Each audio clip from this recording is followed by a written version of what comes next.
Welcome back to another video, and today we'll be discussing AS26, that is intangible assets. This is a very interesting AS, and in this AS we'll be learning the characteristics of intangible asset and how to recognize the intangible asset and what kind of subsequent expenses, what is the treatment of subsequent expenses, how should we amortize it, how is the disposal. Everything we'll be discussing in this AS. So let's start. AS26, that is intangible assets. Characteristics of intangible assets. First characteristic, it should be identifiable, that is should have a separate identity. It should have a separate identity. इसका example है, suppose Ramesh से मैंने एक licence ख़रीदा कोई technology का 10 साल के लिए. मैंने उसको सिर्फ 5 साल के लिए यूज़ किया और फिर मैंने बाकी के 5 साल के लिए आपको बेच दिया. तो ये सेपरेट हुआ और मैंने आप इसको अलग से आइडेंटिफाई कर सकते हो ये लाइसेंस को. तो ये था first point. Second point, without physical substance. Without physical substance सबको पता है intangible asset are the asset which can not be seen, touched और फेल्ड. तो इंटेंजिबल एसेट बोलेंगे without physical substance. But without physical substance में एक exception है, थोड़ा सा physical substance, that is negligible physical substance चलेगा. अभी आप पूछोगे कैसे, तो इसका एक फैंटास्टिक एग्जाम्पल है जो मैं आपको दिखा रहा हूँ. That is pen drive lectures. Pen drive lectures में क्या होएगा, मैंने आपको पेन ड्राइव लेक्चर्स दिए 15,000 के. सपोज पेन ड्राइव की कॉस्ट है 500 रुपीज़. तो ये पेन ड्राइव का जो 500 रुपीज़ का जो पार्ट है वो टैंजिबल है, उसका जो है वो फिजिकल सब्सटेंस है. But major part, that is the content which is intangible asset which is 14,500. So ये जो नेग्लिजिबल पार्ट है, जो फिजिकल सब्सटेंस है 500 रुपीज़ का, वो अगर हुआ उतना हुआ तो चलता है. उसके बाद नॉन मॉनेटरी एसेट, जहाँ पे रिसीवेबल्स और पेबल्स, रिसीवेबल कुछ हुआ तो वो नॉन मॉनेटरी एसेट हो गया, वो मॉनेटरी एसेट हो गया. अगर कुछ रिसीवेबल है जैसे कि debtor is receivable, it is a monetary asset. But intangible assets can not B monetary assets, वो नॉन मॉनेटरी होते हैं. फिर उसके बाद any asset which is held for intangible asset should be held for use in production or supply of goods or services, or for rental to others, or for administration purposes. तो आपके दिमाग में question आना चाहिए, अगर कोई intangible asset for sale रखा है, एज स्टॉक रखा है, तो वो क्या इंटेंजिबल एसेट होएगा? नहीं. So see software, for example software held as stock is not an intangible asset, वो तो आपका इन्वेंट्री हो गया. But for example I am a video maker, I use a software to make videos and I sell those videos to you. तो जो software है वो intangible asset हुआ, बट मैं वो इंटेंजिबल एसेट का यूज़ सर्विस प्रोवाइड करने में कर रहा हूँ, तो वो इंटेंजिबल एसेट है. ठीक है. उसके बाद आता है future economic benefit should be expected to flow. आगे अगर आप कोई इंटेंजिबल एसेट पे खर्चा कर रहे हो तो आगे जाके पता होना चाहिए कि अगर इससे क्या फ्यूचर इकोनॉमिक बेनिफिट हो रहा है क्या नहीं. अगर हो रहा है तो वो इंटेंजिबल एसेट है. आप कंट्रोल कर पाओगे इंटेंजिबल एसेट को, आपका एक कंट्रोल है इंटेंजिबल एसेट पे. एंड उसके बाद last point, cost should be reliably measurable. तो cost should be reliably measurable में हम लोग है ना आगे जाके 4 टाइप पढ़ेंगे. एक इनिशियल रिकग्निशन है, then subsequent expense, then disposal and amortisation. अभी इनिशियल रिकग्निशन में ना सबसे पहले रिकग्निशन क्राइटेरिया देखेंगे. रिकग्निशन क्राइटेरिया क्या है? 0.5, 6 और 7 of characteristics. That is future economic benefit should be expected to flow, controllability and cost should be reliably measurable. अभी measurement is an interesting part. Measurement में सबसे पहले आप क्वेश्चन पूछोगे सेल्फ जनरेटेड है कि एक्वायर्ड है. ये इनिशियल रिकग्निशन की बात कर रहा हूँ. इनिशियल रिकग्निशन में अगर मेजर करना है तो सबसे पहला चीज़ दिमाग में आना चाहिए, सेल्फ जनरेटेड है कि एक्वायर्ड है.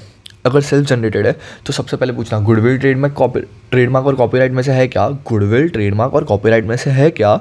अगर है तो रिकॉग्नाइज ही नहीं करना है. अगर सेल्फ जनरेटेड है और गुडविल ट्रेडमार्क और कॉपीराइट में से है तो रिकॉग्नाइज ही नहीं करना. और अगर सेल्फ जनरेटेड है but other than goodwill trademark और कॉपीराइट है, जैसे कि पेटेंट हो गया, टेक्निकल नो हाउ है, तो क्या अमाउंट रिकॉग्नाइज करना है वो पूछेंगे. अभी क्या अमाउंट रिकॉग्नाइज करना है ना, उसमें भी 2 पार्ट है, एक रिसर्च फेज़ है और एक डेवलपमेंट फेज़ है. रिसर्च फेज़ में जो भी खर्चा किया है ना, उसको हम लोग डायरेक्ट पीएनएल में ट्रांसफ़र कर देंगे, दैट इज़ एक्सपेंस कर देंगे, कैपिटलाइज नहीं करेंगे।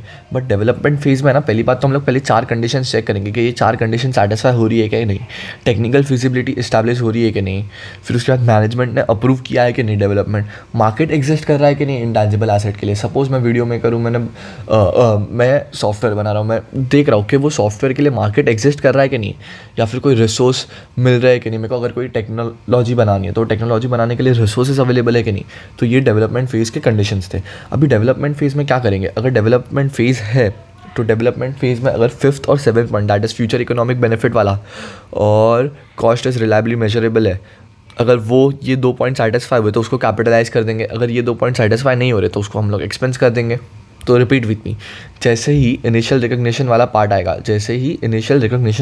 आएगा, रिकग्निशन क्राइटेरिया मेट हो रहा है तो मेजरमेंट कैसे करेंगे। सबसे पहला क्वेश्चन, सेल्फ जनरेटेड है कि एक्वायर्ड है। सेल्फ जनरेटेड है तो गुडविल, ट्रेडमार्क और कॉपीराइट में से कोई एक है, अगर है तो हम लोग उसको रिकग्नाइज ही नहीं करेंगे। और अगर अदर दैन गुडविल, ट्रेडमार्क और कॉपीराइट है तो हम लोग सबसे पहले क्वेश्चन पूछेंगे at what amount should be recognise. उसमें हम लोग को पता है 2 कैटेगरी, एक है रिसर्च फेज़, एक है डेवलपमेंट फेज़। रिसर्च फेज़ में क्या होता है, shall be expensed that is transfer to PNL. अगर डेवलपमेंट फेज़ में तो हम लोग 4 क्वेश्चन पूछेंगे, टेक्निकल फिजिबिलिटी है, हाँ, मैनेजमेंट ने अप्रूव किया है, हाँ, मार्केट एग्जिस्ट करता है इंटेंजिबल एसेट के लिए, हाँ, रिसोर्सेज एग्जिस्ट करते हैं इंटेंजिबल एसेट बनाने के लिए, हाँ। तो हम लोग उसके बाद चेक करेंगे कैपिटलाइज करना है कि एक्सपेंस करना है। अगर कैपिटलाइज करना है तो हम लोग पूछेंगे फ्यूचर इकोनॉमिक बेनिफिट होने वाला है, हाँ। और उसके बाद और एक क्वेश्चन पूछेंगे कॉस्ट रिलायबली मेजर कर सकते हैं कि नहीं, हाँ। तो हम लोग उसको कैपिटलाइज करेंगे। और अगर ये 2 कंडीशंस मीट नहीं होती है तो हम लोग उसको एक्सपेंस आउट कर देंगे, ठीक है। ये जो मैं अभी है ना बॉक्स कर रहा हूँ वो एज सच इम्पॉर्टेंट नहीं है, तो ये है ना याद रखने की कोई ज़रूरत नहीं है, ठीक है। ये जो पार्ट है ना ये याद रखने की ज़रूरत नहीं है। उसके बाद हम लोग ने पढ़ा था, एक हो गया सेल्फ जनरेटेड वाला पार्ट कर दिया। अभी अक्वायर्ड वाले पे आते हैं। अक्वायर्ड में भी 2 केसेस हो सकते हैं, अक्वायर्ड फॉर कैश और acquired for consideration other than cash. तो पहले हम लोग है ना कंसिडरेशन अदर दैन कैश करते हैं। Consideration other than cash is very simple. हम लोग है ना fair value of asset acquired, intangible asset acquired देखेंगे और fair value of intangible asset given up देखेंगे। उसमें से जो भी क्लियरली एविडेंट रहेगा ना वो लेंगे। अभी अगर आपको नहीं समझा तो मैं आपको एक एग्जाम्पल के साथ समझाता हूँ।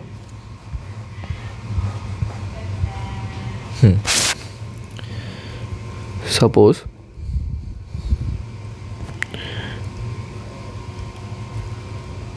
रमेश, ये हम लोग हैं, ठीक है। हमने सामने वाली पार्टी को मशीन दिया और उसने हमें पेटेंट्स दिए, सॉरी उसने हमें कॉपीराइट दिया, ठीक है। अभी हम लोग को है ना, अभी हम लोग को इसमें से आइडेंटिफाई करना है कि मशीन के कॉपीराइट किसका फेयर वैल्यू अच्छे से आइडेंटिफाई कर सकते हैं, किसका फेयर वैल्यू ज़्यादा एविडेंट है, किसका फेयर वैल्यू ज़्यादा क्लियरली एविडेंट है। इसमें से जिसका भी फेयर वैल्यू ज़्यादा एविडेंट रहेगा हम लोग उसके फेयर वैल्यू पे इनिशियल रिकग्निशन करेंगे, उसका फेयर वैल्यू पे हम लोग इनिशियल रिकग्निशन करेंगे। तो सिर्फ कॉपीराइट का फेयर वैल्यू इतना ज़्यादा आइडेंटिफाइबल नहीं, बट मशीन का फेयर वैल्यू हम लोग आइडेंटिफाई कर सकते हैं, तो हम लोग मशीन के फेयर वैल्यू पे आइडेंटिफाई करेंगे। तो ये स्टेटमेंट का ये प्रोविजन कैसे लिखेंगे, consideration other than cash if the asset is acquired, so we'll ask question whether it is acquired for cash और it is for consideration other than cash. अगर कंसिडरेशन अदर देन कैश है तो क्या provision था, fair value of intangible asset acquired और fair value of asset given up whichever is more clearly evident. हम लोग ने एग्जाम्पल के थ्रू भी पढ़ लिया, बहुत ईजी था। उसके बाद और ये कैपिटलाइज होता, ये कैपिटलाइज होएगा। अभी आता है for acquired for cash. Acquired for cash में बहुत ईजी है, कुछ नहीं करना है, सिर्फ देखो परचेज प्राइस लिया, फिर directly attributable cost till ready for generating benefits, till ready for generating benefits. Benefit generate करने तक जितना भी डायरेक्टली एट्रीब्यूटेबल कॉस्ट है वो भी हम लोग परचेज प्राइस में ऐड करेंगे, फिर जो टोटल आएगा उसको कैपिटलाइज कर देंगे। अभी generating benefits directly attributable cost के क्या क्या एग्जांपल्स है, ड्यूटीज़ एंड टैक्सेस अगर आईटीसी अवेलेबल नहीं है तो, डॉक्यूमेंटेशन कॉस्ट हो गया, ब्रोकरेज हो गया, बहुत सारे, ठीक है। तो पूरा चार्ट एक बार फटाफट करते हैं। इनिशियल रिकॉग्निशन के लिए क्या करोगे, पहले रिकॉग्निशन क्राइटेरिया चेक करोगे, that is 5th 6th and 7th point. Repeat with me, which point? Future economic benefit, controllability and cost can be reliably measured. अगर वो है तो हम लोग आगे चेक करेंगे कि मेजरमेंट में सेल्फ जनरेटेड है कि एक्वायर्ड है। अगर सेल्फ जनरेटेड है तो गुडविल, ट्रेडमार्क, कॉपीराइट है क्या? अगर वो है तो डू नॉट रिकॉग्नाइज इट। अगर other then goodwill, trademark, copyright है तो जैसे कि पेटेंट, टेक्निकल नो हाउ, ये सब है तो किस बेसिस पे रिकॉग्नाइज करेंगे? अगर रिसर्च फेज़ का जो है उसको हम लोग एक्सपेंस कर देंगे, ट्रांसफ़र कर देंगे पीएनएल में। अगर डेवलपमेंट फेज़ है तो कैपिटलाइज करेंगे। अगर फ्यूचर इकोनॉमिक बेनिफिट्स हो सकते हैं और कॉस्ट रिलायबली मेजर कर सकते हैं। तो डेवलपमेंट फेज़ में दो टाइप्स है, एक कैपिटलाइज भी कर सकते हैं और एक एक्सपेंस भी कर सकते हो। कैपिटलाइज कब करेंगे? जब फ्यूचर इकोनॉमिक बेनिफिट होने वाला है और कॉस्ट रिलायबली मेजर कर सकते हैं। और एक्सपेंस आउट कब करोगे? जब इन दोनों में से एक भी कंडीशन सेटिस्फाई नहीं हो रही। और अभी आते हैं हम लोग मेजरमेंट में। अगर इंटेंजिबल एसेट एक्वायर किया तो, अगर इंटेंजिबल एसेट कॉस्ट के लिए एक्वायर किया तो purchase price plus directly attributable cost till ready for generating benefits, जो अमाउंट आएगा टोटल उसको कैपिटलाइज कर देना। Consideration for other than cash, consideration अगर अदर देन कैश है तो fair value of intangible asset acquired और fair value of asset given up whichever is more clearly evident should be capitalised. आप लोग ने major part of this AS complete कर दिया है। बहुत ईजी है, बहुत इजीली कवर किया और बहुत स्मूथली कवर किया। अभी एक इंपॉर्टेंट पॉइंट है, once expensed can not be capitalised. इसका एग्जांपल देखो, ईयर 1 में आप लोग को लगा कि ये इंटेंजिबल एसेट है, इससे फ्यूचर इकोनॉमिक बेनिफिट नहीं हो सकता। हाँ, तो उस पर जो खर्चा हुआ है आपने उसको पीएनएल में डाल दिया, बट आपको ईयर 2 पे रियलाइज़ हुआ कि इससे तो भाई फ्यूचर इकोनॉमिक बेनिफिट हो सकता है। तो आप जो ईयर 1 में एक्सपेंस आपने पीएनएल में डाला था, अब आप उसको कैपिटलाइज नहीं कर सकते। ईयर 1 में जो आपने एक्सपेंस पीएनएल में डाला था आप उसको कैपिटलाइज नहीं कर सकते। तो इतना याद रखना, पीएनएल से बैलेंस शीट में नहीं जा सकते, क्योंकि बैलेंस शीट बड़ी चीज़ है, छोटी चीज़ से बड़ी चीज़ में खुद ही नहीं मार सकते, ठीक है। उसके बाद once capitalised can be expense again. मतलब समझो, ईयर 1 में आपको रियलाइज़ हुआ कि इससे फ्यूचर इकोनॉमिक बेनिफिट होने वाला है, ये खर्चे से फ्यूचर इकोनॉमिक बेनिफिट होने वाला है, तो आपने उसको कैपिटलाइज कर दिया। बट ईयर 2 के एंड पे आप आए और आपको रियलाइज़ हुआ कि इससे भाई फ्यूचर इकोनॉमिक बेनिफिट होने ही नहीं वाला है, एक फूटी कौड़ी नहीं आने वाली। तो आपने जो कैपिटलाइज किया था ईयर 1 में, आप उसको पीएनएल में एक्सपेंस कर सकते हो। तो आप बैलेंस शीट से पीएनएल में जा सकते हो, बट पीएनएल से बैलेंस शीट में नहीं जा सकते। Repeat with me, balance sheet से पीएनएल में आ सकते हो, बट पीएनएल से बैलेंस शीट में नहीं जा सकते, ठीक है। उसके बाद सब्सिक्वेंट एक्सपेंडिचर मतलब क्या? बाद में रिपेयर्स किया या फिर कुछ मेंटेनेंस किया या फिर कुछ अपग्रेडेशन किया, तो वो सब्सिक्वेंट एक्सपेंडिचर। अगर सब्सिक्वेंट एक्सपेंडिचर से फ्यूचर इकोनॉमिक बेनिफिट बढ़ रहा है,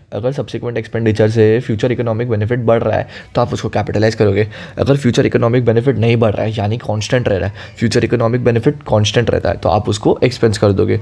डिस्पोजल, अगर डिस्पोजल पे कोई डिफरेंस है, दैट इज सेल्स वैल्यू और जो बुक वैल्यू है उसमें डिफरेंस है, तो उसको आप गेन और लॉस जो भी है प्रॉफिट एंड लॉस अकाउंट में रिकॉर्ड कर दोगे। अमोर्टाइजेशन में सबसे पहले मेथड पढ़ेंगे।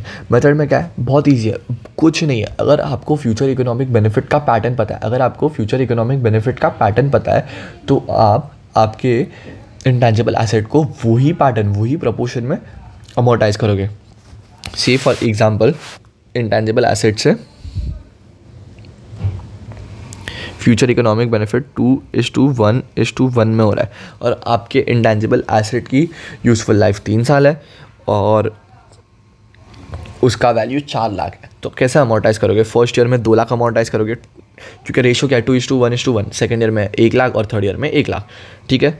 फिर उसके बाद हम लोग एक बार रेसिडुअल वैल्यू देख लेते हैं। रेसिडुअल वैल्यू जो हम लोग यूज़ करते हैं जनरली, वो इस केस में निल होएगा। इन case of intangible assets, residual value that is scrap value is always nil unless otherwise justified और गारंटीड। समझो किसी ने आपको बोला, आपका किसी के साथ जिसके साथ कॉन्ट्रैक्ट हुआ है, उसने बोला कि आप अभी है ना पेटेंट यूज़ कर लो, कॉपीराइट यूज़ कर लो, पेटेंट यूज़ कर लो, गुडविल है जो भी यूज़ कर लो, उसके बाद मैं गारंटी देता हूँ कि जब इसका यूज़फुल लाइफ खत्म होएगा मैं आपको 1 लाख रुपए दूंगा। तो ये केस में हमारी स्क्रैप वैल्यू 1 लाख रुपए हो गए। क्यों?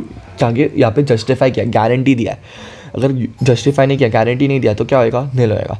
लाइफ और period shall not be more than 10 years. अगर स्पेसिफाई किया, अगर जस्टिफाई हो रहा है, कॉन्ट्रैक्ट में बोला है कि भाई 10 साल नहीं 12 साल है, तो जस्टिफाइड है तो चलेगा। बट अगर कुछ नहीं बोला है तो should not be more than 10 years.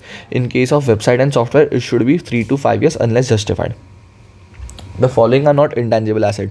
Preliminary expenses intangible asset नहीं हो सकते, pre operating expenses intangible asset नहीं हो सकते, staff training cost can not be intangible asset, heavy advertisement expense can not be intangible asset. So let's have a quick recap of everything. फटाफट मेरे साथ repeat करना। Characteristics of intangible asset, identifiable, intangible asset should be identifiable without physical substance, non-monetary, held for use in production, supply of goods or services, rental for others or for administration purposes. Future economic benefit should flow, controllability होना चाहिए intangible asset पे, और intangible asset का cost reliably major कर पाने चाहिए। इन case of initial recognition ये हम लोग बहुत बार कर चुके हैं, फिर भी हम लोग एक बार करेंगे क्योंकि हम लोग को ये बहुत परफेक्ट करना है। मेजरमेंट के केस में सबसे पहले आप क्वेश्चन पूछोगे अगर सेल्फ जनरेटेड है कि अक्वायर्ड है। सेल्फ जनरेटेड में अगर गुडविल, ट्रेडमार्क, कॉपीराइट है तो हम लोग को रिकॉग्नाइज नहीं करना है। अगर other then goodwill, trademark, copyright है तो हम लोग उसको क्या अमाउंट पे रिकॉग्नाइज करेंगे। अगर रिसर्च फेज़ है तो रिसर्च फेज़ में पूरा एक्सपेंस ट्रांसफ़र कर देंगे पीएनएल में। अगर डेवलपमेंट फेज़ है तो हम लोग पहले क्वेश्चन पूछेंगे क्या इससे फ्यूचर इकोनॉमिक बेनिफिट होने वाला है, हाँ। क्या उससे हम लोग को कॉस्ट रिलायबल मेजर कर सकते हैं, हाँ, तो कैपिटलाइज करना। अगर ये 2 कंडीशंस मेट नहीं हो रही तो उसको एक्सपेंस आउट कर देना। फिर उसके बाद अगर अक्वायर्ड है, अक्वायर्ड में फॉर कैश है तो हम लोग purchase price plus directly attributable cost को कैपिटलाइज कर देंगे। अगर कंसिडरेशन अदर देन कैश है तो क्या करेंगे, fair value of intangible asset acquired और fair value of asset given up whichever is more clearly evident. फिर उसके बाद हम लोग ने क्या बोला था, बैलेंस शीट से पीएनएल में जा सकते हैं बट पीएनएल से बैलेंस शीट में नहीं जा सकते। सब्सिक्वेंट एक्सपेंडिचर में अगर फ्यूचर इकोनॉमिक बेनिफिट बढ़ रहा है तो कैपिटलाइज कर देना, अगर कॉन्स्टेंट रह रहा है तो एक्सपेंस कर देना। डिस्पोजल, अगर डिस्पोजल में प्रॉफिट या फिर लॉस हो रहा है, जो भी हो रहा है वो पीएनएल में रिकॉर्ड कर देना। अमोर्टाइजेशन में अगर हम लोग को फ्यूचर इकोनॉमिक बेनिफिट का पैटर्न पता है तो हम लोग वो प्रोपोर्शन में करेंगे, अगर वो नहीं पता तो एसएलएम बेसिस पे कर देंगे यूजफुल लाइफ के। फिर उसके बाद life should not be more than 10 years. अगर जस्टिफाई कर पा रहे हैं तो 10 ईयर्स से ज़्यादा हो सकता है। इन case of website and software it should be about 3 to 5 years, और अगर जस्टिफाई कर सकते हो तो उससे ज़्यादा भी चलेगा। रेसिडुअल वैल्यू हर केस में 0 होएगा अनलेस अदरवाइज जस्टिफाइड और गारंटीड। अगर गारंटीड दिया है कि 1 लाख हो सकता है रेसिडुअल वैल्यू, गारंटी दिया है तो रेसिडुअल वैल्यू को 1 लाख लेंगे। Following are not preliminary expenses, following are not intangible asset, preliminary expense, pre-operating expense, staff training cost and heavy advertisement expense. So that's it for this video. Please like, subscribe and ring the notification bell and share it with your friends. And for the notes, please join the Telegram channel. The link will be given in the description below. Thank you.